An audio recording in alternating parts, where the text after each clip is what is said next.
Russia దేశంలో ఎంబీబీఎస్కి plan చేసుకుంటున్నారా? అక్కడ ఆగండి, ఒకసారి వీడియో చూడండి. ఎందుకంటే ఈ ప్రాసెస్లో మీరు చేసే చిన్న చిన్న మిస్టేక్స్ వల్ల మీ 6 years లైఫ్ ప్లస్ మీ డబ్బులు మొత్తం వేస్ట్ అయిపోవచ్చు. ఇదేదో నేనేదో మిమ్మల్ని భయపెట్టాలని చెప్పట్లేదు. ఆల్రెడీ నేను ఇక్కడ ఉంటున్నాను కాబట్టి, ఒక ఇండియన్గా ఇక్కడ ఎంబీబీఎస్ చేస్తున్నాను కాబట్టి ఇక్కడున్న రియాలిటీ మీకు చెప్పాలనుకుంటున్నాను అంతే. సో ఈ వీడియోలో మనం ఇండియాలో నీట్ అయిపోయిన దగ్గర నుంచి రష్యా దేశంలో ఫ్లైట్ ల్యాండ్ అయిన దాకా complete step by step process మాట్లాడుకుందాం. No confusion, no fake information, only pure information for the Indian medical students. అందరికీ నమస్కారం, నా పేరు దిగ్విజయ్. నేను ఆంధ్రప్రదేశ్ నుంచి ప్రస్తుతం రష్యా దేశంలో పెస్కో స్టేట్ మెడికల్ యూనివర్సిటీలో సెకండ్ ఇయర్ ఎంబీఎస్ చదువుతున్నాను.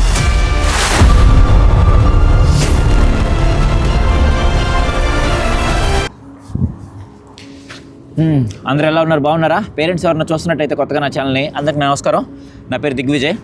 ఈ వీడియో స్టార్టింగ్ కంటే ముందు నేను ఒక్క విషయం క్లియర్ చేయాలనుకుంటున్నాను. చెల్లెళ్ళు తమ్ముళ్ళు ఎవరు చూస్తున్నా కానీ, మీకు డాక్టరు అనేది డ్రీమ్ అయితేనే రండి. మీకు లేదు నేను లైఫ్లో సెటిల్ అవ్వాలి, డబ్బులు సంపాదించాలి త్వరగా అనుకుంటే మాత్రం దయచేసి వేరే ఫీల్డ్కి ఇప్పుడే వెళ్ళిపోండి. ఈ వీడియో ఎక్కడైతే ఆపేసేయండి. ఎందుకంటే డాక్టర్ అనేది చాలా కష్టంతో కూడుకున్నది, చాలా టైం పట్టే ప్రాసెస్. దీంట్లో సెటిల్ అవ్వాలంటే అంటే డాక్టర్లు చాలా ఎక్కువ సంపాదించేస్తున్నారంటే ఓకే, అది నిజమే. కాకపోతే ఆ సంపాదన వెనకాల దాదాపు 10-15 ఏళ్ళ కష్టం ఉంటుంది. ఈ ప్రాసెస్ చాలా పెద్ద ప్రాసెస్. అది అబ్రాడ్ చేసే వాళ్ళకి ఇంకా చాలా ఎక్కువ టైం పట్టింది పోయింది. ఓకేనా? అబ్రాడ్ వస్తే ఏదో ఫాస్ట్గా ప్రాసెస్ అయిపోయింది అనుకుంటే మాత్రం మీ మిస్కన్సెప్షన్ అంతే, అది మీ భ్రమ అంతే. ఇది మీ తప్పు కాదులేండి. చిన్నప్పటి నుంచి మన స్కూల్లో కానీ, కాలేజీల్లో కానీ, ఇళ్లలో కానీ ఎవ్వరూ చెప్పరు దీని గురించి ఇంత క్లారిటీగా. ఓకేనా? మీకు ఒకవేళ డబ్బులే సంపాదించాలనుకుంటే వేరే ఫీల్డ్కి వెళ్ళిపోండి. లేదు డాక్టర్ నా డ్రీము, నేను డాక్టరే అవ్వాల్సిందే అనుకుంటేనే మాత్రమే ఇండియాలో అయినా సరే, అబ్రాడ్లో అయినా సరే డాక్టర్ ఫీల్డ్కి చూస్ చేసుకోండి. ఓకేనా? ఇది అర్థమైంది కదా? ఇప్పుడు మనం వీడియోలోకి వెళ్ళిపోతాం. ఈ వీడియో మనం స్టెప్స్గా మాట్లాడుకుందాం. ఫస్ట్ స్టెప్ నీట్, చాలా ఇంపార్టెంట్ స్టెప్, చాలా మ్యాండేటరీ స్టెప్. మీరు కనుక నీట్లో క్వాలిఫై అవ్వలేదు అంటే ఈ వీడియోని ఇక్కడే ఆపేసి ఫస్ట్ నీట్ క్వాలిఫై అవ్వండి ఒకవేళ డాక్టర్ అవ్వాలనుకుంటే. చాలామంది ఏజెంట్లు నీట్ అవసరం లేదు, నీట్ ఏం పని ఉంది, నీట్ క్వాలిఫై అవ్వకపోతే యూఎస్ రాయొచ్చు, యూకే రాయొచ్చు, లేకపోతే ఆస్ట్రేలియా రాయొచ్చు, లేకపోతే రష్యాలో కూడా సెటిల్ అయిపోవచ్చు అని సవాళ్ళకి చెప్తుంటారు. ఇలాంటి ఎవరన్నా మాట్లాడినప్పుడు ఏది వాళ్ళ పిల్లల్ని పంపి మనం చూద్దాం నీట్ లేకుండా వేరే కంట్రీకి, వాళ్ళు తీసుకురా రిస్కులు, మీ చేత తీసుకొని ఇస్తారు. ఎందుకంటే వాళ్ళకి అవసరం లేదు మీ ఫ్యూచర్తో, వాళ్ళకి కావాల్సిందల్లా మీరు కట్టే కమిషన్ అంతే. ఒక 10-15 లక్షలకి మిమ్మల్ని పార్సిల్ చేసి ఒక కంట్రీలో పడేస్తారు, ఒక యూనివర్సిటీలో. 6 ఏళ్ళ తర్వాత ఇండియా వస్తారు. సేమ్ క్వాలిఫికేషన్ ఏముంటుంది, ఇంటర్మీడియట్ ఉంటుంది అంతే, అంతకుమించి ఏముండదు. నీట్ క్వాలిఫై అవ్వకపోతే రావద్దు అంతే.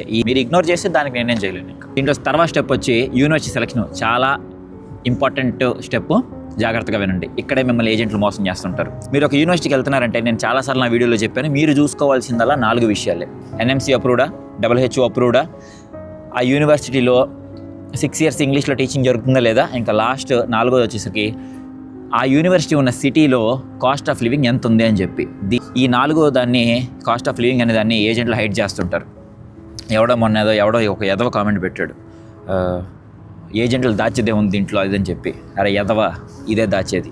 యూనివర్సిటీ ఫీజు ఒక్కటే చూసుకొని తెలిసి తెలియకుండా ఆ యూనివర్సిటీలోకి వెళ్ళిపోయావంటే ఆ తర్వాత ఆ సిటీలో ఉండే కాస్ట్ ఆఫ్ లివింగ్ అని తట్టుకోలేక వెనక్కి వచ్చేసిన స్టూడెంట్స్ చాలామంది ఉన్నారు. అందుకు చెప్తున్నాను. ఓకే, యూనివర్సిటీకి వెళ్ళేటప్పుడు ఈ 4 చూసుకోండి. ఏజెంట్లు అది టాప్ యూనివర్సిటీలో ఉంది, మీరేం టాప్ యూనివర్సిటీలో చదివించాల్సిన అవసరం ఏమీ లేదు మీ పిల్లల్ని. అర్థమవుతుందా? మామూలు యూనివర్సిటీలో అయినా చదివించవచ్చు. అన్ని యూనివర్సిటీలు రష్యాలో గవర్నమెంటే మెయింటైన్ చేస్తుంటుంది. మనం చేయాల్సిందల్లా FMGA 6 years తర్వాత. అది ఏ యూనివర్సిటీలో కూడా ప్రొవైడ్ చేయరు కోచింగ్. ఓకేనా? ఆ యూనివర్సిటీకి వెళ్తే FMG కోచింగ్ ఇప్పిస్తారు. ఇలాంటి పిచ్చి మాటలని నమ్మకండి. ఓకేనా? మీరు చదువుకున్న వాళ్ళే. ఓకేనా? సరే, మన పేరెంట్స్ అంటే వాళ్ళకి తెలియదు కాబట్టి ఓకే, మనం చదువుకున్న వాళ్ళు, మనం అవేర్గా ఉండాలి. 6 years 19 subjects అంతమంది కోచింగ్ ఇవ్వటం అవుతుందా అని ఒకసారి ఆలోచించుకోవాలి. ఓకేనా? ఇది ఒకసారి మైండ్లో పెట్టుకోండి వెళ్ళేటప్పుడు. అంతే తప్పితే టాప్ యూనివర్సిటీకే వెళ్ళాలి, లక్షల లోన్లు తీసుకొని అక్కడికే వెళ్ళాలి, అక్కడ చదివితే నాకు ఫ్యూచర్ ఉండేది అనుకోకండి. ఓకేనా? మీ బడ్జెట్ ఎంత ఉందో మీ నాన్నగారు అమ్మగారిని కూర్చొని అమ్మ ఎంత పెట్టగలవు అని అడిగితే వాళ్ళు ఎంత పెట్టగలిగితే దానికి తగ్గ యూనివర్సిటీ సెలెక్ట్ చేసుకోండి అంతే. సరే, అయితే నెక్స్ట్ ప్రాసెస్కి వెళ్దాం. యాక్చువల్గా రష్యా దేశంలో కానీ అబ్రాడ్లో ఎక్కడైనా సరే అడ్మిషన్ అనేది చాలా సింపుల్ ప్రాసెస్. ఈ ఏజెంట్లు, కన్సల్టెంట్ అందరూ కలిసి దీన్ని అదేదో పెద్ద బ్రహ్మ విద్యలాగా చేస్తారు అంతే. మనకి అంతకుమించి ఏమీ లేదు. సింపుల్. ఒక యూనివర్సిటీ సెలెక్ట్ చేసుకోవాలి, ఒక ట్రస్ట్ వర్తే ఏజెంట్ని లేకపోతే మీకు తెలిసిన వాళ్ళు ఎవరైనా సరే ఆ యూనివర్సిటీకి అప్లై చేసుకోవాలి. ఆ యూనివర్సిటీ నుంచి అడ్మిషన్ లెటర్ వస్తుంది. ఆ తర్వాత మనం డాక్యుమెంటేషన్ వర్క్ అంతా చేసేసుకొని ఫీజు కట్టేసుకొని వీసా వచ్చేస్తుంది. ఇంత చిన్న ప్రాసెస్ని చాలా కాంప్లికేటెడ్గా చెప్తుంటారు. ఓకేనా? ఇంట్లో తర్వాత ప్రాసెస్ వచ్చి డాక్యుమెంటేషన్. ఇదంతా ప్రాసెస్ అంతా ఏదో టీచర్ లాగానే అన్ని లిస్ట్ వేసి నేను బోర్ కొట్టించిన వీడియోలో చాలా సింపుల్గా మాట్లాడుకుందాం. మీకు కావాల్సిందిలో ఒక పాస్పోర్టు, మీ 12th మార్క్ షీట్, మీ నీట్ స్కోర్ కార్డు, ఈ 3 రెడీగా పెట్టుకోండి. పాస్పోర్ట్ లేకపోతే అప్లై చేసుకోండి. నీట్ ఒకవేళ క్వాలిఫై అవ్వకపోతే క్వాలిఫై అవ్వండి. 12th మార్క్ షీట్, మందిగాక మీరు ఇంటర్మీడియట్లో 50% కన్నా ఎక్కువ స్కోర్ చేసి ఉండాలి. ఓకేనా. ఇంకా తర్వాత process, let me be very honest here. చాలామంది యూట్యూబర్లు, చాలామంది యూట్యూబ్ ఛానల్లో వీడియోలు కానీ దీని గురించి మాట్లాడరు. ఎందుకు మాట్లాడరు మరి నాకు తెలియదు. మనం మాట్లాడుకుందాం. ఇండియాలో మనకి అబ్రాడ్లో స్టూడెంట్స్కి అడ్మిషన్ చేయడానికి మంచి ఏజెంట్లు ఉంటారు, అలాగే బ్యాడ్ ఏజెంట్లు కూడా ఉంటారు. మంది బ్యాడ్ ఏజెంట్స్ చెప్పే అబద్ధాల్లో 3 అబద్ధాలు చెప్తాం చూడండి. ఒకటి, నీట్ అవసరం లేదు అని చెప్పడం. వాడి దగ్గరికి రెండోసారి అసలు వెళ్ళమాకండి, నీట్ అవసరం లేదని ఎవడైతే చెప్తాడు. రెండోది, ఫేక్ డిస్కౌంట్లు ఇస్తుంటారు. ఇది ఏమన్నా ఆషాఢం సేలా, లేకపోతే యూనివర్సిటీ ఏమైనా వాళ్ళ తాత కట్టాడా ఆ డిస్కౌంట్లు ఇవ్వడానికి? వాడెవడో కట్టిన రష్యా దేశంలో వాడు వేరేవాడు దగ్గర కట్టిన యూనివర్సిటీకి వీడి డిస్కౌంట్లు ఇవ్వడానికి వీడెవడు? ఇలాంటి వాళ్ళ దగ్గరికి అసలు వెళ్ళకండి. మూడోది,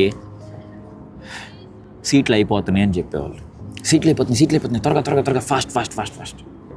అంత రష్ అవ్వాల్సిన అవసరమే లేదు. నీట్ అయిపోయిన తర్వాత నుంచి స్టార్ట్ చేస్తుంటారు ఈ హడావిడి. వీళ్ళు జూలై సెప్టెంబర్ దాకా స్టార్ట్ అయ్యి యూనివర్సిటీ ఫీజులు స్ట్రక్చర్లు కూడా రావు. వీళ్ళు మాత్రం ఇప్పుడే ఎంత త్వరగా వస్తే అంత తొందరగా, ఎంతమంది వస్తే అంతమంది పట్టే దొరికినట్టు దోచుకుంటుంటారు. ఓకేనా. ఈ 3 చెప్పిన వాళ్ళ దగ్గరికి అసలు వెళ్ళమాకండి, వదిలేసేయండి. ఓకేనా. ఇవన్నీ కాకుండా నీట్ మ్యాండేటరీ అని చెప్తారు చూసావా, వాళ్ళ దగ్గరికి వెళ్ళండి. వాళ్ళు నిజంగా డబ్బులు తీసుకున్నా కానీ కొంచెం మీ ఫ్యూచర్ గురించి ఆలోచించేవాళ్ళు. ఈ అబ్రాడ్లో ఎంబీబీఎస్ చేసిన వాళ్ళని చూస్ చేసుకుంటే బెటర్. ఎందుకంటే వాళ్ళు ఇక్కడ అంతా స్ట్రగుల్ తెలుసు. వాళ్ళు కూడా తీసుకుంటారు డబ్బులు, నేను కాదన్ను. కాబట్టి ఇక్కడ స్ట్రగుల్స్ తెలిసిన వాళ్ళు కాబట్టి కొంచెమైనా వాళ్ళకి కొంచెమైనా ఆలోచన ఉంటుంది మీ ఫ్యూచర్ మీద. ఓకేనా. నా సజెషన్ అంతే అమ్మా. మళ్ళీ నేనేదో ప్రమోషన్లో చేస్తున్నాను అనుకోని నా మీద ట్యాగ్ లైన్ లేకండి. ఇక తర్వాత వీసా ప్రాసెస్. ఇదేం పెద్ద ప్రాసెస్ ఏం కాదు. వీసాకి ఒక సర్టెన్ అమౌంట్ ఫీజు ఉంటుంది. అది పే చేసిన తర్వాత ఒక ఎంబసీ త్రూ మీ డాక్యుమెంట్స్, మీ 12th డాక్యుమెంట్స్, పాస్పోర్టు ఇవన్నీ కూడా వెరిఫై అవుతాయి. అండ్ హెచ్ఐవి టెస్ట్ కూడా ఒకటి, నెగిటివ్ అనే రిపోర్ట్ కూడా. ఇవన్నీ వెరిఫికేషన్ అయిపోయిన తర్వాత వీసా ప్రొసీజర్ స్టార్ట్ అయిపోద్ది. కొన్ని రోజులు అయిపోయిన తర్వాత వీసా స్టిక్కరింగ్, అపోస్టులు అయిపోయి మళ్ళీ ఆ డాక్యుమెంట్స్ అన్ని మీరు ఏ ఎంబసీ త్రూ అయితే అప్లై చేశారో ఆ ఎంబసీకి రిటర్న్ వచ్చేస్తుంది. వీసా వచ్చినప్పుడు నేను కూడా భలే ఎగ్జైట్ అయిపోయానండి. చాలా ఎగ్జైట్మెంట్. అయిపోయిందా, ఇంకా అబ్రాడ్ వెళ్ళిపోతున్నాను. ప్రాసెస్. ఈ ఫైనల్ ప్రాసెస్ ఏముంటుంది, ఇంకా ఫ్లైట్ ఎంబసీ వాళ్ళ దగ్గర అడ్మిషన్ చేసిన పిల్లలందరికీ ఒకేసారి ఒక ఫ్లైట్లో బుక్ చేస్తారు. ఇక ఇండియాలో ఫ్లైట్ ఎక్కేస్తే రష్యా దేశంలో సెయింట్ పీటర్స్బర్గ్లో ఫ్లైట్ దిగుతారు. ఏ యూనివర్సిటీ సెలెక్ట్ చేసుకున్నారో ఆ యూనివర్సిటీకి మీ ఏజెంట్లు వాళ్ళ ట్రాన్స్పోర్ట్లో తీసుకెళ్తారు. ఇది ప్రాసెస్. ఇంతే. ఫస్ట్ డే ఇంకా గుర్తుంది మావా, అసలు ఏం అర్థం కావట్లేదు. మా ఏజెంట్ ఏమో ఏం కాదు, రష్యన్స్ మిమ్మల్ని బాగా ట్రీట్ చేస్తారు, ఇంగ్లీష్ వచ్చున్నారు. ఇక్కడ ఏమో ఒక్క బోర్డు మీద కూడా ఇంగ్లీష్ లేదు. ఎవరితో మాట్లాడదామన్నా సరే వాళ్ళ భాష నాకు అర్థం కావట్లేదు, నేను మాట్లాడలేదు, వాళ్ళకి అర్థం కావట్లేదు. అదిగాక భయంకరమైన చలి. ఇది ఒక్కటే వేసుకొని వచ్చాను. ఇది ఒక్కటే, లోపల జాకెట్ లేదు. అందరూ జాకెట్లు కొనుక్కున్నారు. నేను మనకెందుకులే అని చెప్పి, ఎందుకంటే నేను డైరెక్ట్గా మాది టౌన్ కదా ఒంగోలు, మరీ అంత పెద్ద సిటీ కాదు. అదిగాక నేను బయటికి ఎక్కడికి వెళ్ళింది లేదు, హైదరాబాద్ బెంగళూరుకి కానీ. సో పాష్ కల్చర్ అనేది తెలియదు. డైరెక్ట్గా తీసుకొచ్చి ఇక్కడ వేసేసరికి నాకు అసలు ఏమీ అర్థం కాదు. అంతా కొత్తగా కనపడింది. కొత్త లాంగ్వేజ్, కొత్త కల్చరు, కొత్త క్లైమేట్, అదిగాక కొత్త మనుషులు. అందరూ నా ఇండియన్సే. అంటే నేను ఒక్కడనే సౌత్ ఇండియా నుంచి, ఆ రోజు మా ఫ్లైట్లో మా గ్రూప్లో నేను వచ్చిన దాంట్లో నేను ఒక్కడనే తెలుగుని సౌత్ ఇండియా నుంచి. అందరూ హిందీ వాళ్ళే. నాకేమో వాళ్ళ భాష, నాకేమో హిందీ రాదు. ఇంగ్లీష్ మాట్లాడుతుంటేనే ఏంది నువ్వు ఇంగ్లీష్ మాట్లాడుతావు, అట్లా కొంచెం కొత్తగా అనిపించింది. కొంచెం భయంగా, కొంచెం కొత్తగా ఉంటుంది కదా, అట్లా ఇంకా గుర్తుంది. కొంచెం హారిఫిక్గానే గడిచింది ఒక వారం రోజుల దాకా. ఫస్ట్ డే అడాప్టేషను టైం పట్టింది కొంచెం నాకైతే. ఈ పార్ట్ ఏదైతే ఉందో, ఇప్పుడు నేను చెప్పిన స్ట్రగుల్ పార్ట్ ఏదైతే ఉందో, అది ఏ కన్సల్టెంట్ కూడా చెప్పరు మళ్ళీ. ఇవి కూడా చాలా ఈజీ. రష్యా దేశం చాలా మంచి దేశం. అసలు నెక్స్ట్ లెవెల్ వెళ్ళి ఎంజాయ్ చేయి. ప్రతి దానికి కూడా స్టూడెంట్లు దేనికైతే ఎగ్జైట్ అవుతారో, ఈవెన్ నేను కూడా ఎగ్జైట్ అయ్యాను. నేనేం పెద్ద శుద్ధపూసనేం కాదు, నేను కూడా ఎగ్జైట్ అయ్యాను. నాకు కూడా మీరు వెళ్ళి అక్కడ ఎంజాయ్ చేస్తావు, అబ్బా మంచి కంట్రీ అని చెప్తున్నప్పుడు కూడా, అరే దేనికి వెళ్తున్నాము, చదువు గురించి చెప్పకుండా ఈ ఏజెంట్ ఏంటి ఎంజాయ్ చేస్తాము, ఎంజాయ్మెంట్ గురించి, అక్కడ ఉండే మనుషుల గురించి చెప్తుంది, నాకు దేనికి, ఇవన్నీ ఎక్కలా అప్పుడు. సో అందుకని నేను మీకు షేర్ చేసుకుంటాను ఈ విషయాలని. అడాప్టేషన్కి టైం పట్టింది మామ. అడాప్టేషన్ చాలా కష్టంగా ఉంటుంది అబ్రాడ్ కంట్రీస్లో. రష్యాలో అయితే ఇంకా కొంచెం ఎక్కువగానే ఉంటుంది. కొంచెం వీటిని కూడా చూసుకొని రండి. బేసిక్ రష్యన్ లాంగ్వేజ్ నేర్చుకొని రండి. అట్లా డైరెక్ట్గా వచ్చేయకండి. మిగతా దేశాలు చాలామంది కూడా రష్యా యూనివర్సిటీలో చదువుతుంటారు మామ. ఆఫ్రికా నుంచి, ఉజ్బెకిస్తాన్ నుంచి, ఈజిప్ట్ నుంచి, ఇరాన్ నుంచి, ఇరాక్ నుంచి. వాళ్ళందరూ కూడా చాలా ముందే నేర్చుకొని వస్తారు. వాళ్ళందరికీ చెప్తారు ముందే, అరే ఇట్లారా అబ్బాయి, ఇట్లారా అదిరా సంగతి అని చెప్పి. మనకు ఎవరు చెప్పరా ఈ సంగతులన్నీ. వాళ్ళు పాప ముందే రష్యన్ లాంగ్వేజ్ అంతా పూర్తిగా నేర్చుకున్న తర్వాతే ఆ దేశంలో అడుగు పెడుతున్నారు. సో వాళ్ళకి చాలా ఈజీ అయిపోతుంది. సర్వైవల్కి కానీ, పార్ట్ టైం పని చేసుకోవడానికి కానీ, ప్రతిదానికి వాళ్ళకి ఈజీ అయిపోతుంది. మనకి ఒక లాంగ్వేజ్ వల్ల చాలా ఇబ్బంది పడాల్సి వస్తుంది. కొంచెం చూసుకోండి. కొంచెం రష్యన్ లాంగ్వేజ్ నేర్చుకొని రండి వచ్చేటప్పుడు. ఒకవేళ రష్యా రావాలనుకుంటే ఈ ఏజెంట్లు ఇవన్నీ దాచి పెడతారు కాబట్టి మనం కొంచెం షేర్ చేస్తున్నాం ఈ ఛానల్లో. కొంచెం సపోర్ట్ చేయండి మామ, లైక్ చేసి సబ్స్క్రైబ్ చేసుకోండి. సో అది మామ, వీడియో అయిపోయింది ఇక్కడితో.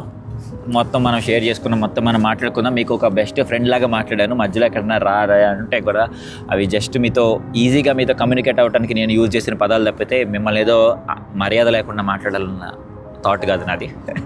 సో ఫైనల్గా కరెక్ట్గా చూస్ చేసుకోండి, కరెక్ట్గా ప్లాన్ చేసుకోండి. ఇది మీ కెరియర్, మీరే చూసుకోవాలి. ఎవడో ఏజెంట్ మీ గురించి ఆలోచించరు. యూట్యూబ్లో ఏదో 4 ర్యాండమ్ వీడియోలు చూసి కూడా ఫిక్స్ అయిపోకండి రష్యాలో లైఫ్ ఇలాగే ఉంటుందని చెప్పి. ఓకేనా, ఒక్కొక్క సిటీకి డిఫరెంట్ లైఫ్స్ ఉంటుంది. నేను కవర్ చేయాలనుకున్నాను, కవర్ చేసేసాను అనుకుంటున్నాను. ఇంత ఇన్ఫర్మేషన్ మీరు తెలుసుకున్న తర్వాత మీకు సెట్ అవుతుంది, మీకు ఓకే అనిపిస్తే రష్యాకి రండి, లేదంటే అకార్డింగ్గా ప్లాన్ చేసుకోండి. చాలామంది స్టూడెంట్ల కోరిక మేరకే ఈ వీడియో నేను చేయడం జరిగింది. మీకు కూడా ఇంకా మీకు ఏమైనా రష్యా దేశం గురించి ఇంకా మీకు ఏమైనా డౌట్లు ఉంటే కమెంట్లో అడగండి, నేను ప్రతి దానికి ఆన్సర్ ఇస్తాను.